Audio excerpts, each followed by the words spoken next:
Hello students, welcome to the digital class of class 5 and today we will be studying the first chapter of English grammar, that is the sentence. Okay, so let's start. The sentence. We use language to say something or write something or to pass on information. हम किसका language का use करते हैं? कुछ बोलने के लिए, कुछ लिखने के लिए या फिर इंफॉर्मेशन पास करने के लिए. ठीक है. For this we use words, और इस चीज़ के लिए हम किसका इस्तेमाल करते हैं? शब्दों का, यानी कि वर्ड्स का. Okay students, we arrange the group of words in a proper order in a sensible and meaningful way so that it communicates our thoughts, ideas and information in a correct way. हम क्या करते हैं? हम इन group of words को एक proper order में arrange करते हैं ताकि वो सेंसिबल हो और मीनिंगफुल हो. सेंसिबल यानी कि उनमें कुछ सेंस हो और मीनिंगफुल यानी कि उनसे कुछ मतलब निकले, सो दैट हम कम्युनिकेट कर सकें, हम अपने विचारों को आदान प्रदान कर सकें और एक दूसरे तक पहुंचा सकें. इसको हम बोलते हैं कम्युनिकेशन करना. और ये हम कैसे करते हैं? ये हम लैंग्वेज के सहारे से करते हैं. लैंग्वेज में हम वर्ड्स का यूज़ करते हैं. किस चीज़ के लिए? कुछ बताने के लिए, कुछ बोलने के लिए, कुछ लिखने के लिए और इन्फॉर्मेशन पास ऑन करने के लिए. This proper and meaningful way of arrangement of words together is called a sentence. और जो एक सही मीनिंगफुल अरेंजमेंट है शब्दों का, इसको हम बोलते हैं सेंटेंस, यानी कि वाक्य. क्या बोलते हैं हम? सेंटेंस. जैसे कि एग्जाम्पल्स हैं, माई हेयर इज़ ब्लैक, मेरे बाल काले हैं. राजेश लिव्स इन मुंबई, राजेश मुंबई में रहता है. इट इज़ रेनिंग हेविली, बहुत तेज़ बारिश हो रही है. तो ये क्या है? ये तीनों ग्रुप ऑफ वर्ड्स हैं जो सेंसिबल है और मीनिंगफुल हैं, यानी कि इनमें एक सेंस है और ये एक मीनिंग अपने ये एक मीनिंग रिफ्लेक्ट कर रहे हैं.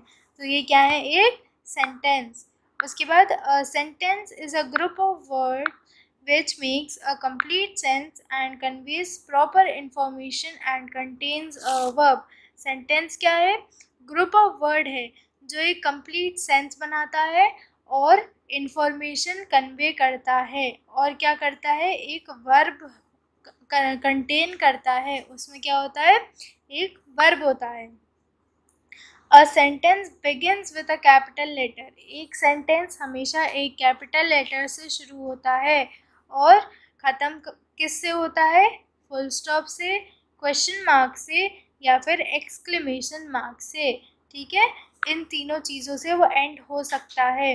अ sentence has two main parts, subject and predicate. एक सेंटेंस के दो मेन पार्ट होते हैं, एक सब्जेक्ट होता है और एक प्रेडिकेट होता है. When we make sentence, जब हम सेंटेंस बनाते हैं तो हमें किस किस चीज़ का ध्यान रखना रहता है? पहली चीज़ जो है, वी मेक सम पर्सन और थिंग. हम कोई पर्सन या फिर कोई चीज़ दिखाते हैं जो क्या होती है? हमारी सब्जेक्ट होती है.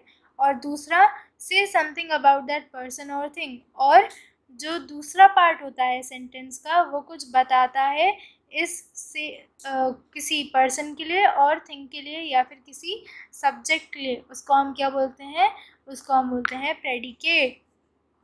इन अदर वर्ड्स, और दूसरे शब्दों में हम ये कह सकते हैं कि सब्जेक्ट जो होता है वो हमारे कोई पर्सन होता है या कोई थिंग होता है और प्रेडिकेट उसके बारे में कुछ बोलता है. The subject is that part of a sentence which names the person और thing we are speaking about. Subject वो पार्ट है सेंटेंस का जिसके बारे में हम कुछ बोल रहे हैं. The subject refers to the person or thing that does the action. Subject क्या होता है? सब्जेक्ट वो एक पर्सन है या कोई एक चीज़ है जो एक्शन करती है. It tells us about the doer of the action or who or what is sentence all about.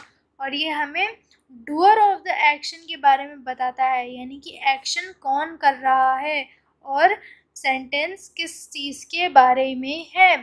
The predicate is that part of a sentence which tells something about the subject. और predicate एक ऐसी चीज़ होती है जो हमें कुछ बताती है सब्जेक्ट के बारे में। It consist of verb and other words of the sentence. और ये हमें वर्ब के बारे में और अलग अलग शब्दों के बारे में बताता है। The verb is that word in a sentence which expresses some action और वर्क ऑफ द सब्जेक्ट। और वर्ब एक ऐसी चीज़ होती है, वर्ब एक ऐसा वर्ड होता है जो हमें कुछ एक्शन के बारे में बताता है कि कोई एक्शन हो रहा है, उस चीज़ के बारे में बताता है। ऑल डूइंग वर्ड्स और एक्शन वर्ड्स आर वर्ब्स। और जितने भी ऐसे शब्द होते हैं जिनसे कुछ एक्शन का मीनिंग कन्वे हो रहा हो, उनको हम वर्ब या फिर एक्शन वर्ड्स कहते हैं। ठीक है स्टूडेंट्स, तो आज हम लोग ने पढ़ लिया कि सेंटेंस क्या होता है, सेंटेंस के टू मेन पार्ट्स क्या होते हैं और वर्ब क्या होता है। अब हम इसका नेक्स्ट पार्ट अगले वीडियो में पढ़ेंगे। Thanks for watching.